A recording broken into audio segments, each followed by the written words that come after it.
तलाशी गुमशुदा किस्त नंबर 11। वो 3 बजे से पहले सो ना सका और इस वक्त नींद आई तो इतनी गहरी कि 4 बजे सुबह सारा कैंप बेदार हो गया। लेकिन जमाल को 6 बजे से पहले होश नहीं आया और फिर देर तक वो यूं ही आंखें बंद किए मुस्कुराता रहा। इसे साजिदा रह रह कर याद आ जाती। बार बार इसका अक्स जमील ज़हन के पर्दों पर जलवागर हो जाता और जब भी वो हसीन और नाजुक पैकर याद आता तो वो मुसर्रत और बेखुदी से मुस्कुरा उठता। लेकिन ज़्यादा देर पड़ा रह नहीं सकता था। बेदारी के बाद बिस्तर पर लेटे रहने का इससे पहली बार इत्तफाक हुआ था और उठते ही वो चंद मिनट में ज़रूरियात से फारिग होकर सामान की तरफ मुतवज्जो हो गया जो अभी तक मुंतशिर हालत में था। 4 बजे सुबह से सारा कैंप इस वजह से बेदार हुआ कि आंधी और तूफान के बाद उन्होंने तवील क़याम किया था। इस सुबह इनका सफ़र का दोबारा आगाज़ हो रहा था। रास्तों की नदी और नाले जो चढ़ाए थे अब वो उतर चुके थे। बेहद घने जंगल में बारिश की ज़्यादती से जो कीचड़ और तालाब बन गए थे वो भी खुश्क हो गए थे और सफ़र जारी किया जा सकता था। ज़रा ही देर में उसने अपना सारा सामान जमा करके खाकी रंग के बड़े से वाटरप्रूफ बोरे में भर दिया। बिस्तर बहुत हल्का फुल्का और मुख्तसर था। इसे भी बोरे ही में ठोंस दिया, मुसहरी बंद करके रख दी। दूसरा ज़रूरी सामान यकजा किया, कारतूसों के बक्स दरमियान में रखे और बाहर निकलने का इरादा किया ही था कि वो ठिठक गया। खामे से ज़राई फासले पर भागू और मनाफ बातें कर रहे थे। कहाँ चले? मनाफ ने पूछा। सरकार को जगाऊं, भागू ने जवाब दिया। बाकी सब इंतज़ाम हो चुका जनाब, खैमे उखाड़ना बाकी है तो दूसरे खैमे उखाड़ो। मालूम कितने दिन के बाद जमाल को नींद आई है, जब तक मुमकिन है सो लेने दो। बहुत बेहतर जनाब। भागू गालिबन वापस सोने के लिए घूमा। जमाल ने खैमे का दरवाज़ा उठा दिया और राइफल उठाए बाहर निकल आया। मैं जाग रहा हूँ मन्नाफ। भागू वापस जाते जाते रुक कर उसकी तरफ देखने लगा। मैं आज 3 घंटे सोया हूँ, जमाल ने मुस्कुराकर कहा, और बेहद गहरी नींद। अच्छा किया, लेकिन 3 घंटे बहुत कम है। मेरे लिए ये बहुत है। भागू, मेरा घोड़ा तैयार है। जी हाँ सरकार। शुक्रिया भागू। वो लंबे लंबे कदम रखता उस तरफ बढ़ता चला गया जहाँ घोड़े खड़े थे। उसने एक राइफल घोड़े की जीन के सामने लगे हुए केस में लगा दी और दूसरी शाने पर लटकाया सामान का जायजा लेता रहा। अभी साजिदा अपने खेमे में थी। अदीब एक तरफ सब्जे पर लेटा सिगरेट की कश ले रहा था और अशरफ सामने नहीं था। अशरफ कहाँ है? जमाल ने भागू से दरियाफ्त किया। भागू इधर उधर देखने लगा। उसे क्या खबर थी कि अशरफ कहाँ गया? भागू, जमाल ने बहुत आहिस्ता से कहा। सरकार, क्या बात है? तुम अपने आदमियों की निगरानी में कुछ कोताही करने लगे हो? भागू ने सर झुका लिया, कुछ नादिम सा नजर आता था। मैंने एक दफ़ा ताकीद किया कि कड़ी निगरानी रखा करो और तुम भूल गए। भागू इस तरह सर झुकाए खड़ा था। जाओ देखो भगवत और करीम कहाँ है। भागू चुपके से एक तरफ खिसक गया और जमाल इसी तरह सामान बंधवाने, खैमे उखड़वाने और गाड़ियों पर बार कराने में लगा रहा। झोला के सुपुर्द ये खिदमत थी कि वो पीने का पानी का वाफर ज़ख़ीरा साथ रखे। इस काम के लिए से 4 मजबूत मशकीज़ें दे दिए गए थे। काफिले की रवानगी से बेशतर वो मशकीज़ें अच्छी तरह साफ़ करके ताज़े पानी से भरकर बैलगाड़ियों में लटका देता। वो 3 मशकीज़ें भरकर गाड़ियों में लटका चुका था। आखिरी मशकीज़ा अच्छी तरह साफ़ करके उसने चश्मे का साफ़ पानी भरा और अभी कंधे पर उठाने ही वाला था कि करीब की झाड़ियों के पीछे से खुश्क पत्ते खफीफ सी आवाज़ निकाल कर रह गए। झोला तेंदुए से ज़्यादा चालाक और खरगोश से ज़्यादा फुर्तीला था, लोमड़ी से ज़्यादा मक्कार और भेड़िए से ज़्यादा कीना परवर। इतनी सी चरचराहट उसके लिए बहुत थी। उसने अपनी जगह खड़े खड़ी जस्त की। दूर पानी के ऊपर बरगद के दरख्त की एक मजबूत जटा लड़ रही थी। झोला बगैर कोई आवाज़ किए इसमें लटका और पलक झपकते में साफ ऊपर चढ़ गया। 2 ही लम्हे गुजरे के झाड़ी से अशरफ निकलकर उस जगह आ गया जहाँ मशकीज़ा रखा हुआ था। उसने बगौर इधर उधर देखा और मुतहय्यर रह गया। 2 सेकंड बेशतर उसने झोला को मशकीज़ा भरते देखा था। मशकीज़े का मुंह बंधा हुआ मौजूद था और झोला गायब। उसने सोचा इंसान इतनी जल्दी गायब हो नहीं सकता। वो एक तरफ देख रहा था कि झोला इसके पीछे से धड़ाम से कूद पड़ा। अशरफ घबरा कर चौंका तो झोला ने एक ज़बरदस्त कहका लगाया। वाह बाबू अशरफ साहिब, अरे तुम तो भी गायब हो गए थे। जी वो तो ठीक है, परंतु आप यहाँ क्यों? तवल्लुद हुए बाबू साहिब। अशरफ चश्मे के पानी से हाथ धोने लगा। यूं ही तुमसे मिलने चला आया था। मुझसे मिलने? झोला की आंखें फरते हैरत से फैल गई और वो भिडंगे से पन से हंसने लगा। बाबू साहिब, कोई मतबली होगा। नहीं दोस्त, यूं ही। दोस्त? झूला और ज़्यादा मुतहय्यर हो गया। हाँ बाबू, दोस्त। बाबूजी। झूला एकदम संजीदा हो गया। मुझे दोस्त बना रहे हो? क्यों, कोई हर्ज है? बाबूजी, मैं तो एक गुंडा, बदमाश और कातिल हूँ, तो इससे क्या होता है? मुझे तो कत्ल नहीं करोगे ना? बाबूजी, बहुत बड़ी बात कह रहे हो। झूला बगौर इसकी तरफ देखता रहा और फिर बेढंगेपन से हंसने लगा। दोस्त होना तो अच्छी बात है, अशरफ पत्थर पर बैठते हुए बोला। झूला ने एक दफ़ा बगौर इसकी तरफ देखा, फिर हाथ मिलाने के लिए तरफ बढ़ा दिया। मिलाओ हाथ बाबू, आज से दोस्त हूँ तुम्हारा। अशरफ ने उसकी नज़रों से नज़रें मिलाई, हाथ बढ़ा दिया। अच्छा अब साफ साफ बात करो बाबू। कैसी बात? आए क्यों थे? यूं ही। ये तो नहीं मानता बाबू, दोस्त को दोस्त धोखा नहीं देता, सच सच बता दो। अशरफ ने ज़रा तवक्कुफ किया। दोस्त से झूठ नहीं बोलता। अशरफ बोला, हाँ बाबू। अच्छा तो तुम जानते हो कि मैं किसी से मोहब्बत करता हूँ। हटाओ बाबू, मैं समझा कोई बड़ा काम होगा। क्यों? अरे ये तो मैं यूं ही चुटकी बजाए हो जाऊं। सैकड़ों लड़कियां अगवा करवा दी, आज तक पुलिस का बाप भी पता नहीं लगा सका। अरे बाबू, लड़की तो ऐसी सफा करता हूँ जैसे गधे के सर से सींग, मगर वो लड़की बड़ी ऊंची है। ही हंसने लगा। बाबू साहिब, अगर लड़की को डब्बे में बंद करके छींके में लटका दें तब भी अंदर पार से कर दूंगा उसे। ये बात है। हाँ तो तुम बताओ, तो कौन है वो? साजिदा। झूला यूं ही झिझक कर पीछे हटा जैसे अशरफ ने घूंसा मार दिया हो। बाबूजी बड़ी देर हो गई, एक दो रोज सोचने दो, फिर बात करूंगा। उसने मुश्किज़ा उठा लिया। दोस्ती यहीं रह गई क्या? झूला ने चलते चलते घूमकर अशरफ की तरफ देखा। बाबू किसी को कत्ल करना हो तो बता देना, मगर यह काम मुश्किल है। तुमने तो पूरी बात सुनी कहाँ? झूला ठहर गया, एक लम्हे ने सोचा, फिर उसके करीब आ गया। बोलो बाबू, दरअसल मेरे रास्ते में एक शख्स हाइल है, वो हट जाए तो साजिदा मेरी है। कौन? बता दूं? हाँ बाबू, जैसे भी चल दिए थे वैसे ही खिसक तो ना जाओगे? झूला का चेहरा सुर्ख हो गया। बाबू, अभी तुमने मेरे हथकंडे देखे नहीं हैं, इसलिए यूं ही कह रहे हो। सच, और मैं जानता हूँ जिसे तुम रास्ते से हटवा रहे हो, मगर बाबू वो पहाड़ है, बंदियाचल से ज़्यादा भारी पहाड़। तुम जानते हो उसे? हाँ बाबू। कौन भला? जमाल। अशरफ हंस दिया। बस यही जानते हो? क्यों? झूला किसी कदम मुतैयर होकर उसे देखने लगा। अरे जमाल की तो इतनी परवाह भी नहीं, तो फिर कौन है बाबू? अदीब। झूला हंस दिया। बाबू, उसके मुंह से तो अभी दूध की बू आती है। आती होगी, वो तो ऐसा साफ होगा बाबू के बेख बुनियादी ना रहेगी इसकी। मगर क्या? क्या मिलेगा? वही दोस्ती की भी तो कीमत होती है क्या? होती तो नहीं, मगर खाली पीली दोस्ती से पेट नहीं भरेगा बाबू। ये लो। अशरफ ने एक सोने की अंगूठी उंगली से उतार कर उसे दे दी। मेरे पास इस जंगल में इसकी सिवा और कुछ नहीं। झूला ने अंगूठी को उलट पलट कर बगौर देखा।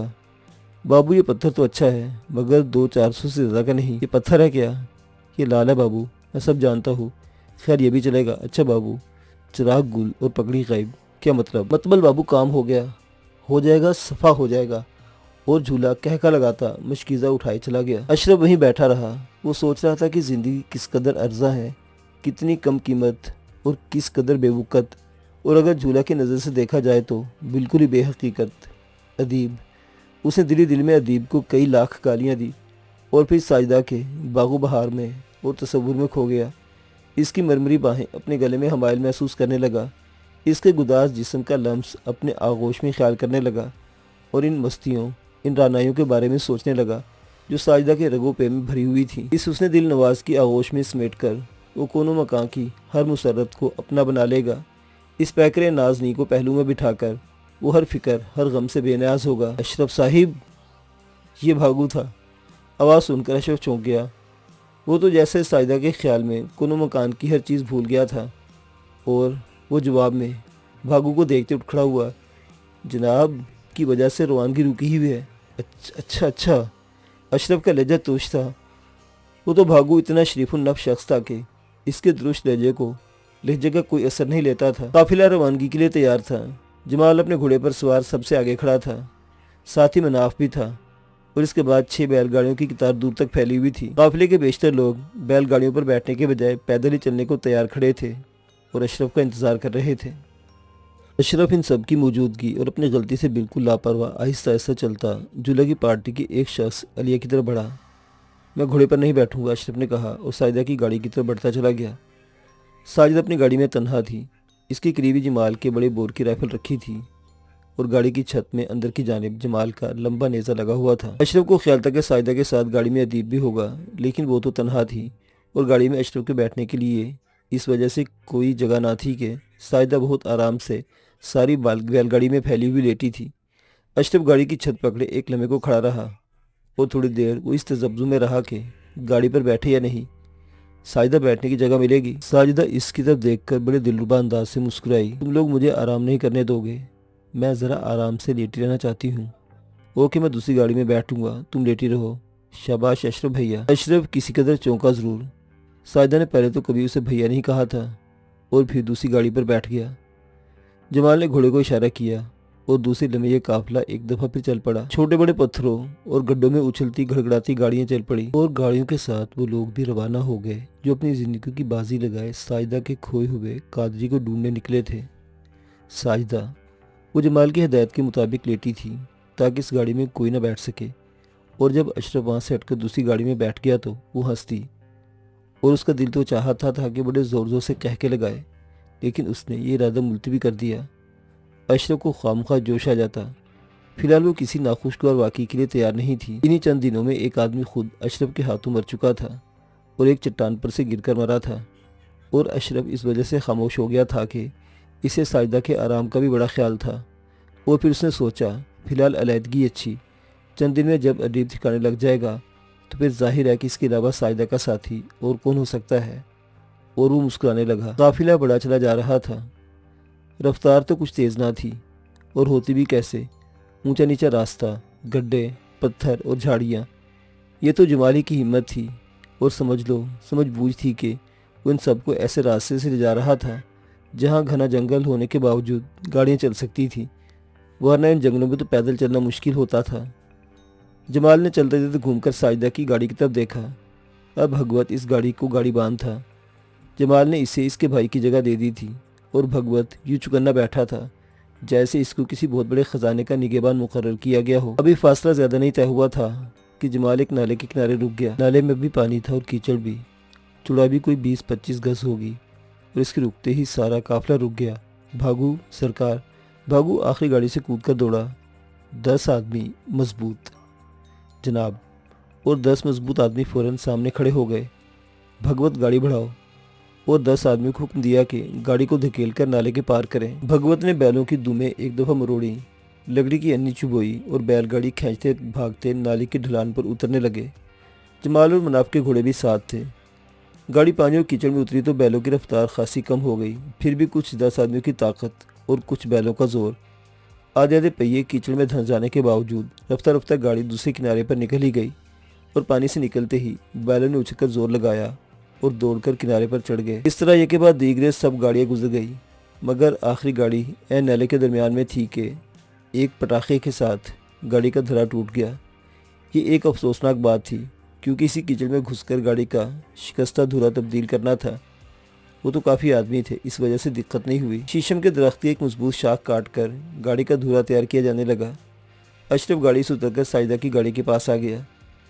साजिदा ने जो उसे आते देखा तो नज़र बचाकर चुपके से लेटी और अपने ऊपर एक चादर डाल ली जो उसने ऊपर रख ली थी। अशरफ ने आकर इसकी तरफ देखा और खड़ा रह गया। गाड़ी में बैठने की जगह तो थी नहीं। तुम्हारी तबीयत तो ठीक है साजिदा? उसने पूछा। हाँ ठीक है। अदीब नज़र नहीं आते। किसी गाड़ी में पड़े होंगे। पड़े होंगे? हाँ, क्यों? सर में दर्द है उनके। अच्छा। अशरफ एक तज़हीक में तबस्सुम के साथ बोला। गालिबन वो चौथी गाड़ी पर हैं। लेटा होगा, क्या मालूम। भगवत ने घूमकर गज़बनाक नज़रों से अशरफ को देखा और फिर उस नेज़े को देखने लगा जो गाड़ी की छत में लगा हुआ था। रास्ते में कोई आबादी नहीं आती? साजिदा ने सवाल किया। ये तो रहबर ही जाने, लेकिन क़यास ही कहता है कि ऐसे घने और वहशतनाक जंगलों में आबादी का दूर दूर तक नामो निशान नहीं होगा। साजिदा एक सर्द आह भरकर रह गई। अशरफ बगौर इसकी तरफ देखने लगा। क्यों साजिदा? कुछ नहीं अशरफ, सोचती हूँ कादरी का न जाने क्या हाल होगा। साजिदा, अशरफ ने बहुत मीठी आवाज़ में कहा, इन जंगलों को देखो, इन ख़तरात का तसव्वुर करो जो इनमें सफ़र करने वालों को पेश आते हैं, और फिर खुद ही फैसला करो। साजिदा ने बड़ी बड़ी आंखें अशरफ की तरफ उठा दी, आंखें जिनमें गम ही गम मालूम होता था, जिनमें उम्मीद व बीम का समंदर मौजूद था। मैं कोई फैसला कर सकती तो इन खतरात के मुकाबले पर तैयार ही क्यों होती? अशरफ ने सर झुका लिया। खैर, अब तो कुदरती फैसला करेगी। ज़्यादा दूर तो नहीं है वो जगह। क्या मालूम कितना तवील है ये सफ़र, और मैं वहाँ तक पहुँचूँगी भी या राहों की मुश्किलात की नज़र हो जाऊँगी। नहीं साजिदा, ऐसा ना कहो, मेरी ज़िंदगी भी तुम्हारी ज़िंदगी से वाबस्ता है। अशरफ ने बड़ी हिम्मत करके ये बात कह दी थी, और ये देखकर उसे इत्मीनान हुआ कि साजिदा ने इसका कोई नागवार असर नहीं लिया। इसकी हिम्मत बढ़ गई। खैर, किसी की ज़िंदगी किसी के साथ वाबस्ता नहीं, ये सिर्फ लफाजी है। नहीं साजिदा, मेरा दिल चीर कर देखो। साजिदा ने बगौर अशरफ की तरफ देखकर मुस्कुरा दी। अशरफ भैया, क्या अदाकारी कर रहे हो? और अशरफ नामालूम क्यों नादिम सा हो गया। इसे इस वक्त अदा करने के लिए बड़े बड़े मज़ामीन अपने दिल में घर रखे थे, लेकिन साजिदा ने एक बात कहकर सारे मज़ामीन भुला दिए। तुम किसी फिल्म कंपनी में क्यों नहीं जाते अशरफ भैया? सच मानो तो तुमको टार्जन का पार्ट फ़ौरन मिल जाएगा। ला हौला वला। क्यों, तुम इतनी अच्छी अदाकारी कर लेते हो जिसकी हद नहीं। अरे नहीं, सच। बाज़ वक्त तो मैं सोचती हूँ कि तुम फिल्म लाइन में जाकर अपनी ज़िंदगी तबाह कर रहे हो। कुदरत ने तुमको एक अच्छा अदाकार पैदा किया है, तुम अपने कुदरती औसाफ से काम क्यों लेते? क्यों बेवकूफ़ बनाती हो साजिदा? साजिदा ज़ोर ज़ोर से हंसने लगी। अशरफ और ज़्यादा खिसियाना हो गया और इसी वक्त जमाल ने आवाज़ दी। गाड़ी ठीक होकर धकेली जा रही थी, फिर देखते ही देखते नाले से ऊपर निकल गई और फ़ौरन ही काफ़िला फिर रवाना हुआ तो अशरफ अपनी गाड़ी में आ बैठा।